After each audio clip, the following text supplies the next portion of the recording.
DIY Therapy. As always, we'll start with our disclaimer. This podcast is for educational purposes only. It is not designed to diagnose or treat. When beginning any exercise program, it should be reviewed and discussed with your medical professional prior to beginning. Information on this podcast is not designed to replace medical treatment. My name is Will. With me, as always, is Andy, and I nailed it! Woo! Reading for... Fun? Fun? And, yeah, I don't know, fun and profit? Fun and profit. No. Yeah, nailed it. Good job. No stuttering there. No. I finally have most of it memorized, I suppose. I would think you'd be able to run through that pretty good after our 45th episode, right? So how are we doing today? Where we are, we're getting a lot of rain. Yes. A little bit of water in our backyard. We've got a nice little pond back there right now. So I've yet to look in our ravine to see if the usual creek is now more of a torrent of a flood. Do you get that back there? Well, it's designed to be a water runoff. Oh, okay. So that's what it is. It's the local water. The actual township owns it. It's the water goes into it. It's a big old valley that the water just drains off into somewhere specific. I don't really know where because I've never walked it. But when you go down there, lazy on your part, huh? That sounds lazy on your part. I feel like you should know where that goes. I got bigger things to worry about. I've taken the kids down there a couple of times, and it's just that's an effort of its own. Oh, I bet. Yeah. All right. So what are we talking about today? Rate of perceived exertion. Ooh, that sounds complicated. It's not. No? Spoiler alert, it's not. It's, okay. All right, so go for it. Basically what this means is when you're exercising and you're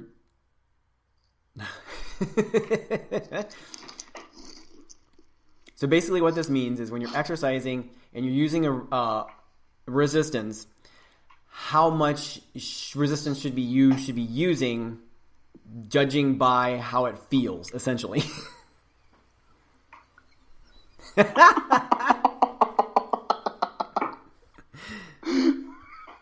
Can we keep these in? Please don't edit this. I won't. It's how weight feels, right? That's all it is. What is it? It's how much weight does it feel? This feels really heavy. Well, you perceive it to be heavy. There you go. I just really enjoyed watching your eyes look up like, okay, how the heck am I going to explain this? Yep. Because Will and I are on a Skype channel here, and watching him all of a sudden just struggle to how I explain this without like a visual was quite funny for for me. So like rate of perceived exertion, it's basically how much you feel like you've lifted. Whether it's the way I always kind of describe it to patients is whether it's specifically to like how much weight you're actually lifting or how many repetitions you've actually done. But the idea is it's a different way to give patients a idea of how much energy and effort they're expelling or expending. And so the idea is, and we have a couple of charts that we can put up. I think we can link. But the idea is it's really rated on what, like a 0 to 10 scale, right? And so like one on the scale is going to be extremely easy. It's whether it's a very low weight or it's a number of repetitions, but you can essentially do it forever. Okay. And then 2 to 3 is it's easy, but you'd have to stop at some point at 2 or 3. 4 to 6 would be a little bit moderately more difficult. So it's harder to do, but you still aren't really exerting too much energy and effort. 6 to 8, it's now becoming a little bit hard, and you can certainly see a limit to what your tolerance would be, and then an 8 to 9 rate of perceived exertion would then be something that's starting to get very challenging, and there isn't much left in the tank. And then 10 is, hey, I've got nothing left. So that's kind of the rate of perceived exertion scale. So again, kind of a 1 to 10 scale. 1 being the easiest, 10 being the hardest. And, so I always kind of use this in conjunction with, also pain levels too, and so if we're, what we're really trying to do is we're trying to strain the tissue in such a way that we can have what we call or consider tissue adoption. In other words, every time we try to work a muscle, work a tendon, work a bone, ligament, etc., we are essentially trying to strain that tissue in such a way that we'll have that tissue will then adopt. If we're not putting enough strain through the tissue, then the tissue will never develop any more resilience. It'll never develop any more tolerance. So you have to find the right level of perceived exertion, right? So usually it's in more of that middle ground. If we're doing things all day long on the 1s and 2s and 3 scales, then, I usually think of those more as like warm-up type exercises, get the joint moving, get the muscles moving, get blood flow in the area, get everything just kind of lubricated and going, get the body used to the movement pattern, and then, work into more of that 4 to 8 range. Unless, of course, we're having very minimal pain levels. So I also do this based upon how much pain people are having. If people are having a ton of pain, so if your pain levels are very high, okay, we might work down in those lower exertion levels. If your pain is moderate, we're definitely going to work more in those moderate levels. And if your pain is very, very low, then we're going to work to where we're actually having a lot more perceived exertion. So we're going to work more in those 8s, 9s, and 10 ranges, right? So you kind of adapt it based upon how, like, the acuity level or the, where you are in the whole healing process, whether you're having a ton of pain, moderate pain, or, not a lot of pain at all, and certainly how volatile the pain is. And so when I define volatile, or when we talk about volatile, it's like, how much does it take to set your symptoms off? If it takes, an hour of an activity to bring on your pain, well, certainly you can have a higher rate of exertion, right? If it takes a minute for your symptoms to start to get exacerbated, then we're going to work more in those lower ranges. Yep. Yeah. So, and so then there's, so going back, you've heard of the Goldilocks principle, right? Yeah. Yeah. So that's the other thing. With sci-fi movies, everybody has heard of the Goldilocks. It's not too hot, not too cold. That planet's just right. Oh, yeah. Yeah, I guess that would be set. Yeah. Because that's what Earth is, right? Yes, we're in the Goldilocks zone. We're the Goldilocks zone, yeah. So the same principle really applies for rate of exertion and pain levels. We're again, and applying to that whole tissue adoption and straining the tissue at that right level. There's just kind of this happy zone where you're going to strain it enough to where you're not creating pain and not overexerting the tissue to where you're having any type of long residual or long-lasting pain that lasts after the type of activity. So I don't know what rules you tend to go by. I mean, these are not necessarily hard or fast rules, but no. Generally what I tell people is, if you're doing an exercise and you have no pain afterwards, that's great. Maybe you can challenge yourself more. If you have a little bit of discomfort, a little bit of irritation, and it lasts for maybe 5 to 10 minutes, 15 minutes, that's probably okay. Certainly get some maybe ice on there to try to decrease any kind of pain that you're experiencing or an inflammatory response. Or do something that's positive for it right afterwards if you're finding that you're having a little bit more pain. But if you're having pain that's maybe lasting longer than 20, 25, certainly if it's lasting into that like 60-minute time period, you've certainly worked way too much, in my opinion, especially if the pain starts to rise and kind of get into where it's doubling in what it typically is at rest. Yeah, and the trick, I think we've talked about this before, the trick is also differentiating the next day muscle soreness and the pain that you had before, because you're probably exercising a thing that hasn't been exercised in a while, and that is going to make it sore the next day. And generally have to kind of suss out, because people kind of get focused on pain full stop, not just the specific pain that we're treating. And so you kind of have to suss out with the patient, like, is this the same pain that you had before? Because they'll come in sometimes the next treatment and say, I'm really, really sore after that. Well, was it in the same spot? No, it was the whole thing. Like, well, then that's normal. It didn't make your specific pain that we're working on worse. I'm like, no. Well, then you're okay. It's kind of tricky to differentiate the two sometimes. Yeah, and a couple points to just piggyback on what you said, which I think you made a couple really good points there, is that it's always important to define what your typical symptoms are. Like even before you start to work out, or before, say you've got a shoulder issue that you're doing some TheraBand exercise. Well, what are you typically experiencing? And then is it reproducing those normal pains, or even when you've had like worse symptoms? Say you've been working with your therapist, or you've been working on your own for a couple of weeks, and your symptoms have certainly lessened. Well, you still remember where it was previously. So if you feel like those symptoms are starting to exasperate again and regress, then you've got to again kind of say, okay, well, maybe I did too much. But to your point, simple muscle soreness is okay.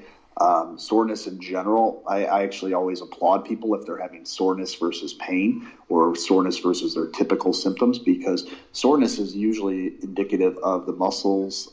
If you're really getting down to the physiology of it, the muscle and the fibers are actually breaking down a bit. But again, it's a controlled breakdown. I know, right?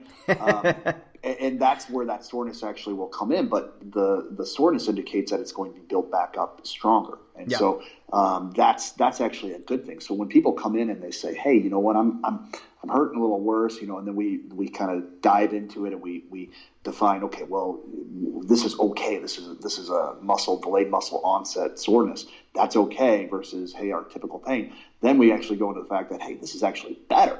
This means that you're doing something positive. You didn't create any of your old symptoms, but you broke down the tissue, and therefore it should build back up stronger. So that's muscle soreness. Really good point on your end. You need to just continue to define what you're experiencing and have, as we've always talked about, have a better understanding of really what it is that's good and bad,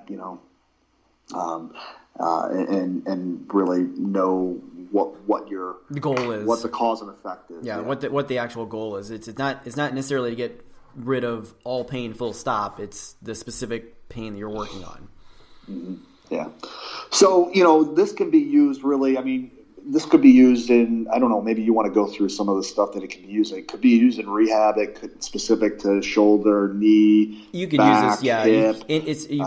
You use it for almost anything, right? And then it could be like some of your other background, which is actual, strength and conditioning. Yeah, it could be used for a lot of times, specifically one of the major downfalls of CrossFit is they give you like a prescribed weight, whether it's appropriate for you or not, right? Mm-hmm. And they say, okay, well, and they're kind of looking at it like it's more of a game, sort of, we're all competing on this thing, but to actually get stronger for that, you don't necessarily want to work on, if that weight's not appropriate for you, either you're too strong or it's way too heavy, you kind of have to adjust it that way, so like when I exercise, it's like I never go by a specific weight, I'll never some people will specifically say, okay, here's my 1 rep max and I need to be working in the 60 to 70% of it idea. Whereas I tend to go with well, this is what I did last time, see what I did. And if it's, I still have way too much juice in the tank, I need to up it next time. It's just not necessarily how much I'm not going to the nitty gritty into the numbers of it, because that's not what I'm concerned about. It's if you're concerned about specifically lifting one thing really heavy one time, mm-hmm. then that's what you'd want to be working on. But if just general strengthening, that's not exactly what you may need to work on. Yeah. And I think your goals are obviously different, right? Depending on what you're trying to do. If we're just trying, I'll take my experience both in the weight room and training. When I was playing soccer, I played Division I soccer, and the only thing I ever knew was to go to the max to where we had nothing left in the tank. It's the only thing I knew. I wasn't that skilled of a player, so I really relied more physically on being stronger, fitter, run longer, etc., better endurance. So that's the only thing I knew. As I've gotten older, I can now run at a decent pace where I'm really in that 1 and 2 and 3 range of that rate of exertion. Because one, I can't tolerate, putting everything on the table every single day when I don't have like a big physical goal or game that's out there as a goal. And so I really, when I go for my runs, I very rarely get into those 6s and 8s anymore. And mine are more just maintenance and calorie burns. And you're going to be safer, obviously, from an injury perspective if you're doing that.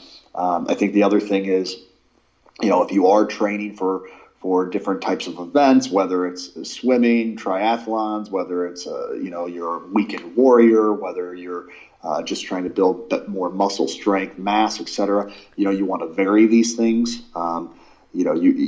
Days where you go hard at 9. You want to then pair that with lighter days, whether you're doing cardio and or whether you're actually doing weightlifting or weight training. Yeah, we lost you there for a second. It's basically just the working in the 9s is sort of a once in a blue moon kind of thing is basically what you're saying. Yeah. Sorry, was it poor connection? Yeah, just a little bit. Okay. All right. How long to go out? Good 5 minutes? 15 minutes, something like that. Okay, perfect. Yeah, I was rambling anyways. It's mostly just me been talking, and you know how that would go. All right, what else you got? Anything else? No, I mean this is sort of self-explanatory. It's not overly complicated. It takes some getting used to, because a lot of people kind of need to. I always default to work lighter, and then you can always add more. You're never going to hurt yourself with a lighter weight. Yeah, and then you can always add more. I think it's a good way to just quantify it. I think a lot of people work in those 4 to 6 ranges, but it's a good way to just kind of quantify. Okay, what are you really doing? And then that way you can if you're into charting and things like that, then you can say, okay, well, once a week I really want to kick my own rear end, or once a week I want to try to push my limit with my sore shoulder, sore knee, or hey, I'm having more pain, so I need to make sure that I'm in these 1s and 2s and 3s. So it's just a different way to quantify it, I think. I think a lot of people probably do this to a certain degree, but they don't really recognize what they're doing or, again, tracking it or quantifying it. Right. Yeah. So that's all I got about perceived exertion. Yeah, and again, we'll attach these charts, which I think are good charts for people to see. If we're just kind of rambling about this and you don't have a visual, it's hard to probably get a great feel for what we're talking about. There are a lot of different ones out there. There are. You could search it and you'll get all kinds of infographs. We're just I'm going to say borrowing, but we're stealing one from somebody else that we just found. But I guess we could put one together and put our logo on it, but that's way too much work. More work. Way more work. All right, you want to wrap it up? This podcast was for educational purposes only. It is not designed to diagnose or treat. When beginning any exercise program, it should be reviewed and discussed with your medical professional prior to beginning. Information on this podcast is not designed to replace medical treatment. Remember, treat yourself.